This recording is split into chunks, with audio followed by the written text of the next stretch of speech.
This is the Water Quality Association podcast, promoting better water quality around the world. And hello, I'm your host, Wes Bleed. +80% on new capital expense. They're maneuvering supply chain and securing supply chain. They're innovating new products.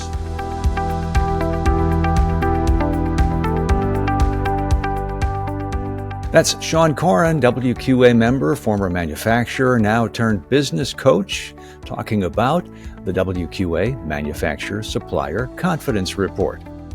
And welcome to the Water Quality Association podcast, the weekly podcast from the Water Quality Association, the leading voice of the residential, commercial, and industrial water treatment community. Find us at WQA.org. If you're joining us for the first time, welcome. We're glad you're here. Be sure to subscribe to the podcast so you never miss a show. That is the magic of podcasting. And be sure to share the podcast with someone on your team or someone else you know. We're featuring these podcasts on YouTube now, so you can both hear and see our guests. In this podcast, we talk with Sean Caughron about the WQA Manufacturer Supplier Confidence Report, looking at the numbers in the survey about the level of confidence that our members have in both the industry as well as the economy overall, plus a number of other trends and insights that you'll find interesting, I am sure. We'll talk about levels of expenditure in new investment, product development, trends in hiring, that kind of thing. So, plus we'll get Sean's unique perspective as well as reaction to the numbers. So all of this coming up on this week's podcast from the Water Quality Association.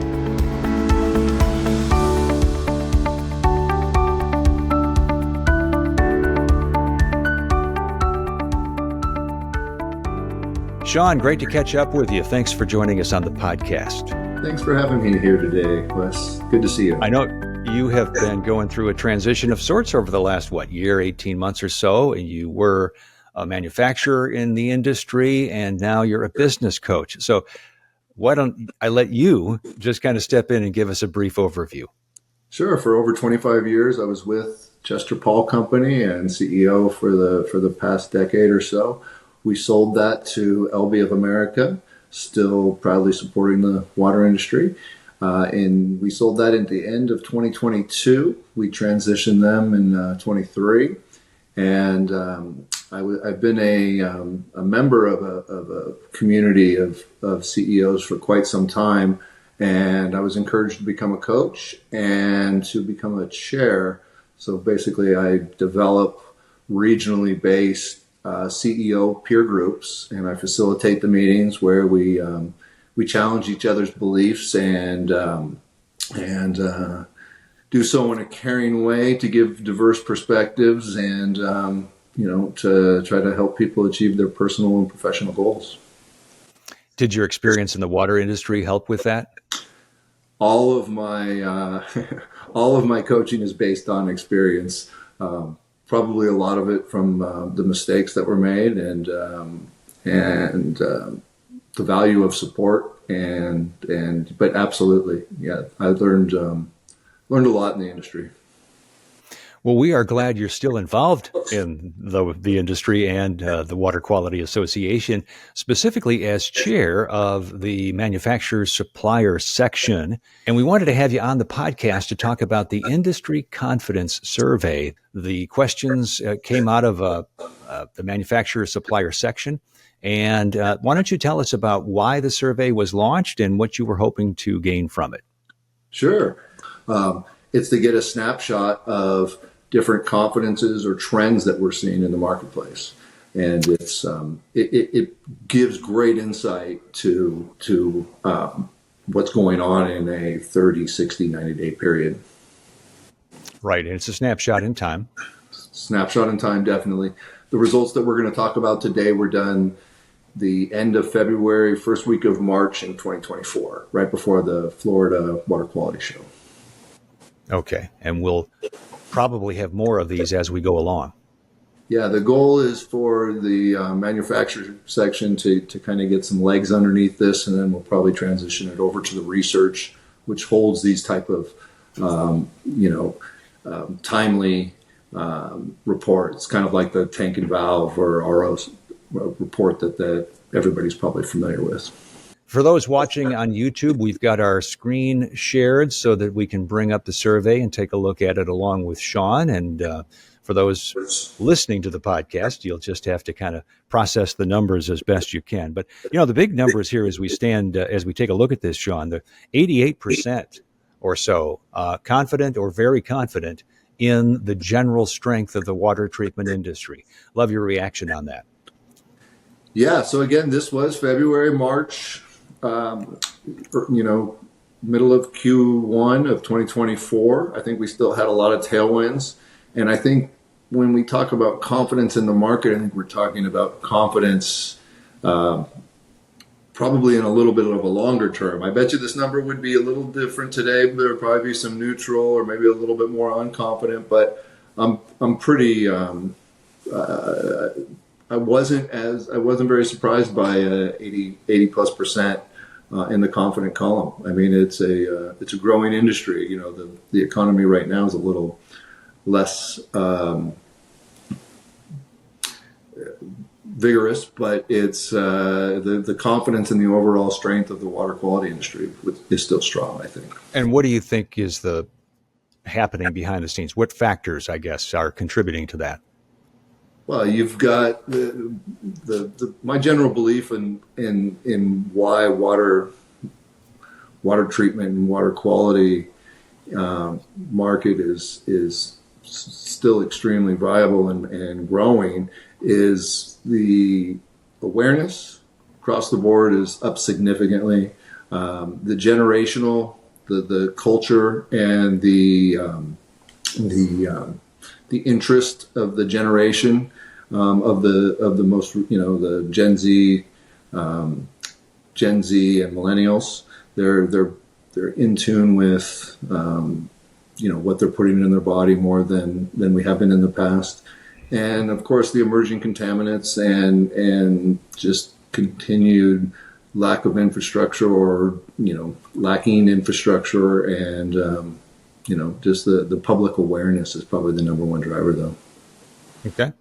Now we move on to question 2, and we see that the overall confidence in the economy is not quite the same. So very confident, we have very few, and confident to neutral are kind of dominating this graph. And your thoughts on that? Yeah, I mean, the inflation's obviously still top of mind to most.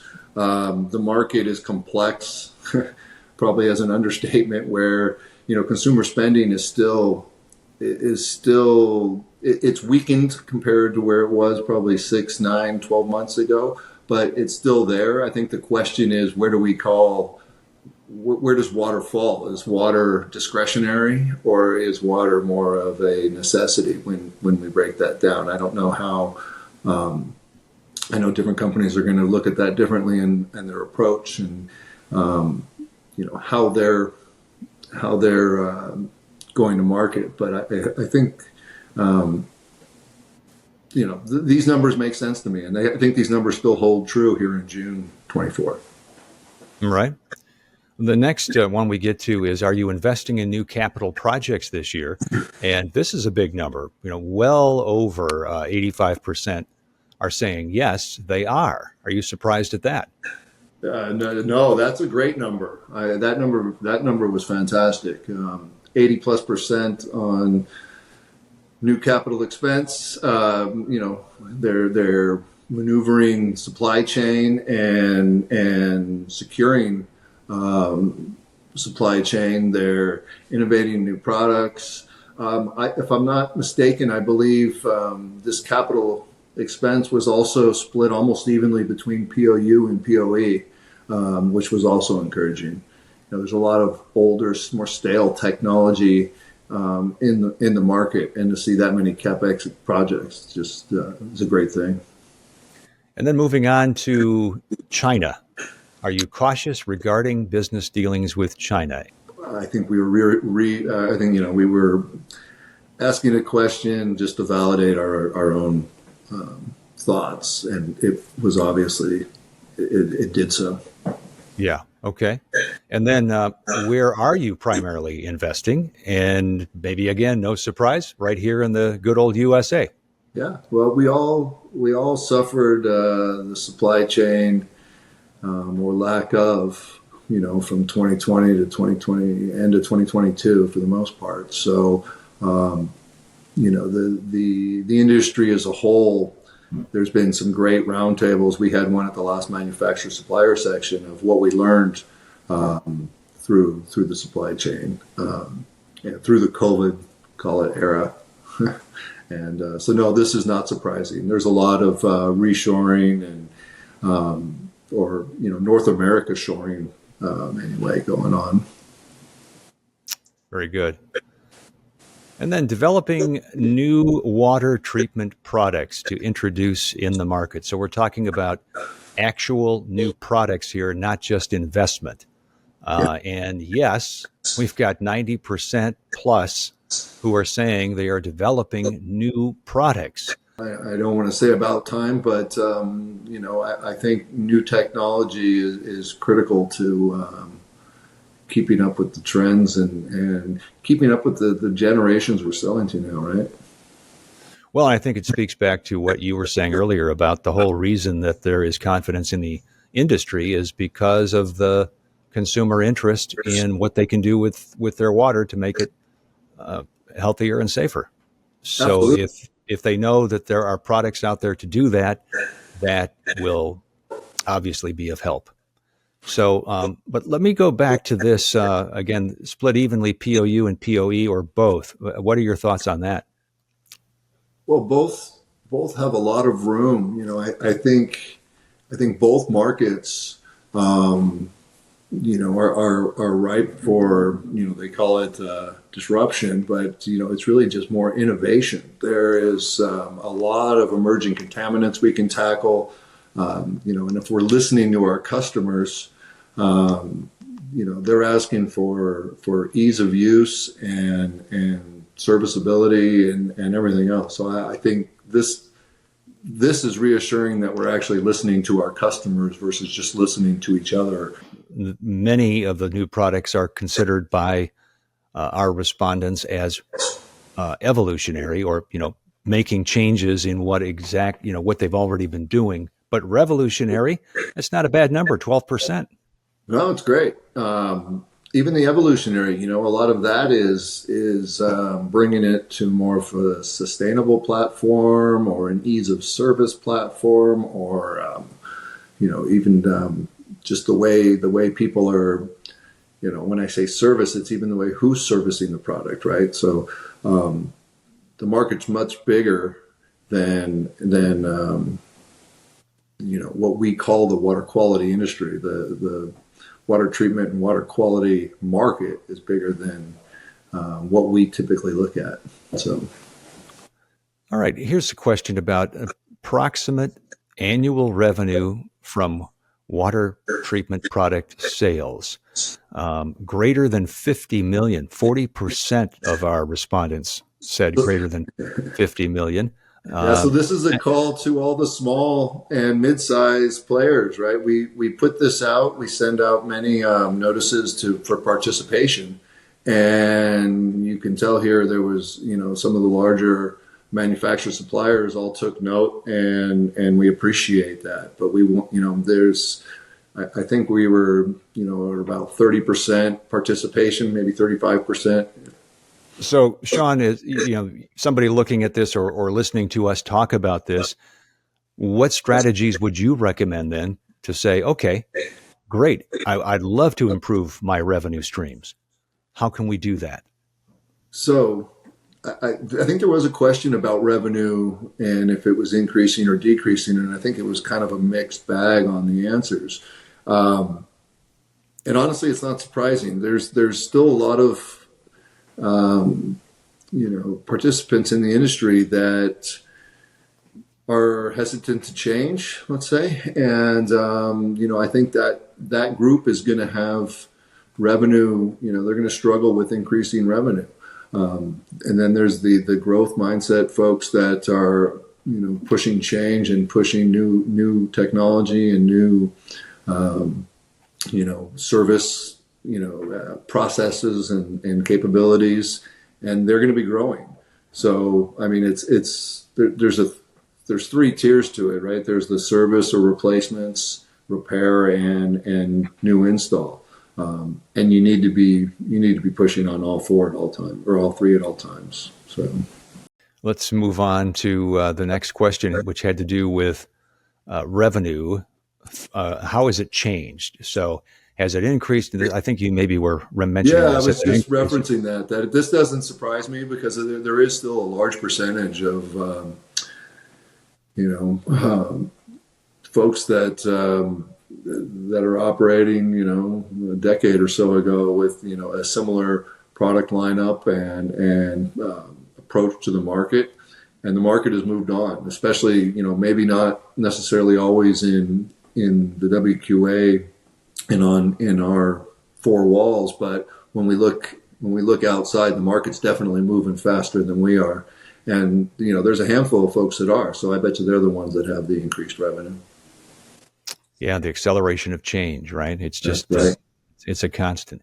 Are you currently hiring, or have you hired within the past year? That's kind of a tough one to say, because you might be hiring, but you didn't in the past year. You might just be starting to hire. So whatever, regardless, we got 90% saying yes.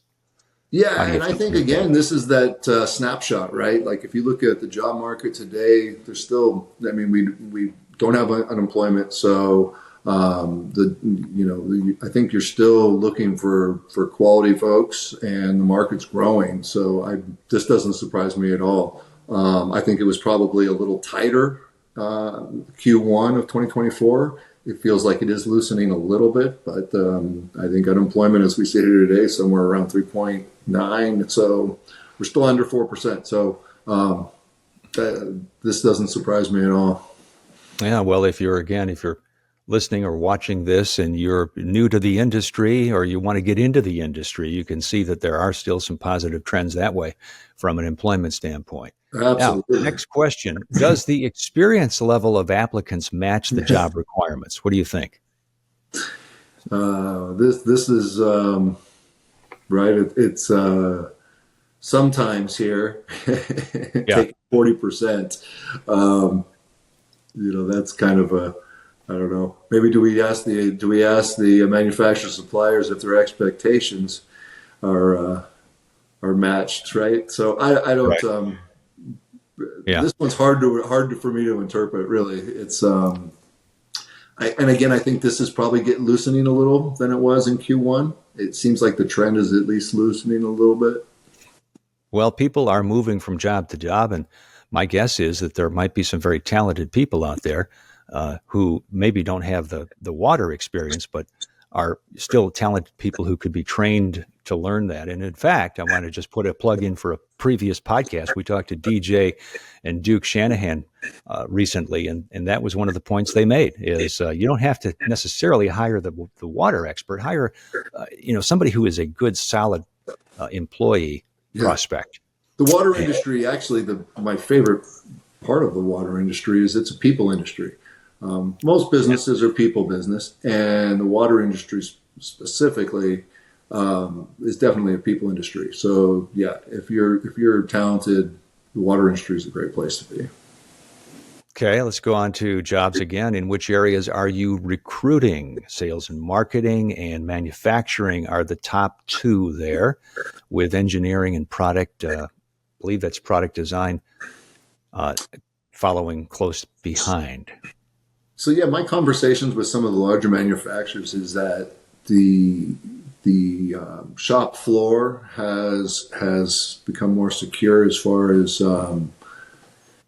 keeping team members and recruiting new team members. That has loosened up. That was really tight. People were operating in deficits for 12, 18 months, 2021, 2022. My conversations as of real recent that everybody is pretty solid there now. They're of course still always looking at different sales tactics, and I think engineering is going to kind of come and go with what you're working on, but it's definitely all these numbers are good. Yeah, I like seeing the product development and sales having the top two numbers. That means we're growing. It means we're going in the right direction, right? it does indeed. And are you experiencing a significant number of retirements? A few have, but most said no on that one. Why don't we skip ahead to the expectation of the labor market in the year to come, or let's just call it the next 12 months? Yeah. What do you make of this? Yeah, it was definitely, this was spot on, right? In Q1, middle of Q1 2024, market was tight, and we had been coming out of 2 years where we might have even called that very tight number would have been higher.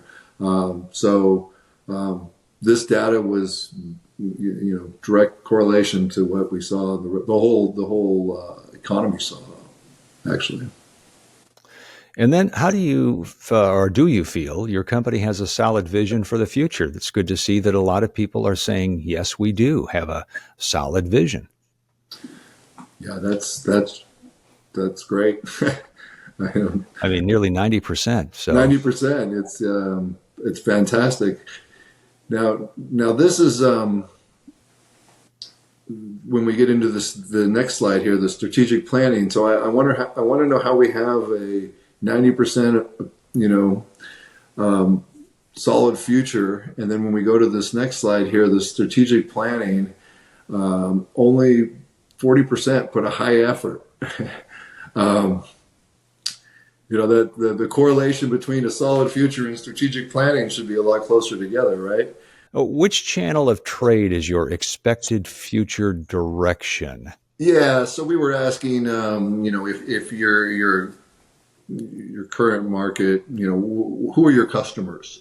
Are you a DTC or direct to customer or direct to consumer product, or are you a water professional product? Are you selling, are you selling through the traditional channel where you're a manufacturer making tank and valve or RO and selling that through a dealer network then to consumer?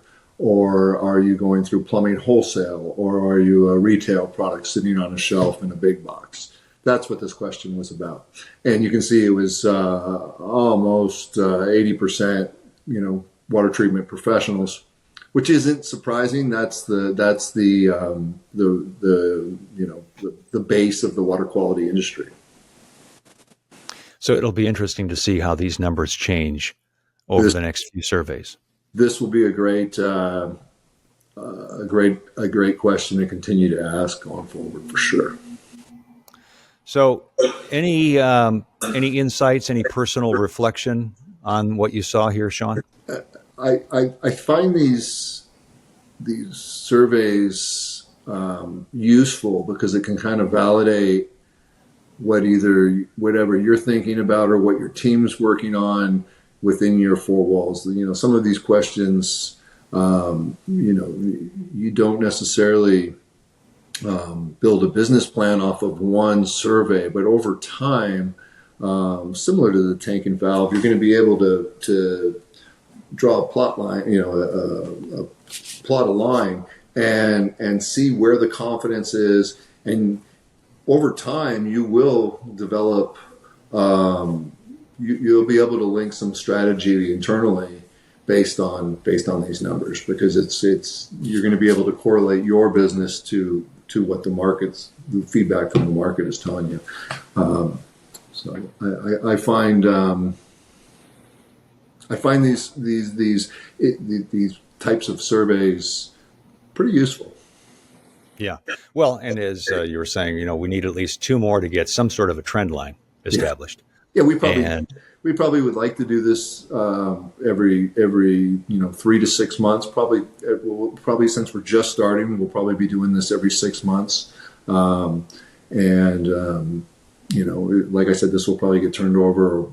We'll get turned over to the research But it's just an email survey, and it's probably, you saw how quick we flipped through it, but it's probably, I don't know, probably our goal was to keep it, 10, 15 minutes at max to fill this out. So, well, it's another valuable resource from WQA for WQA members.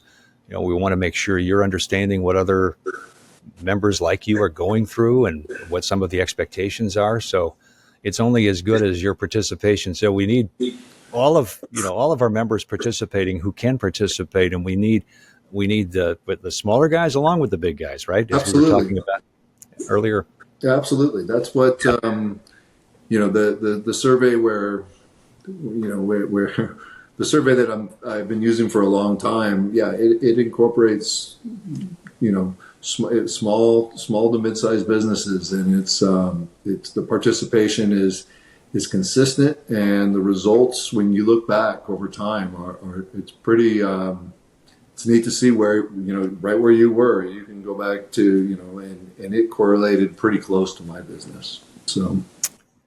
All right. Well, that was a look at the WQA Manufacturer Supplier Confidence Report with Sean Caughron. And great to catch up with you, Sean. Best of luck to you. And how can people reach you if they need to? Oh, you can reach me at sean@seancaughron.com. And simple enough. And my phone number, whatever, on LinkedIn, I'm pretty easily accessible. So just reach out. Happy to help anybody. Good to talk to you. Take care. You too. Take care, Wes. Bye-bye. Thanks for joining us for this episode of the Water Quality Association podcast, where we bring you insights, trends, and important information from the Water Quality Association, members, as well as outside experts, all to help you better serve your customer and grow your business. You can learn more about water and water filtration at our consumer website, betterwatertoday.org, and learn more about WQA professional certification, product certification, the Gold Seal, as well as how you can become a member of the Water Quality Association at WQA.org. Until next time, this is Wes Bleed. So long from the Water Quality Association.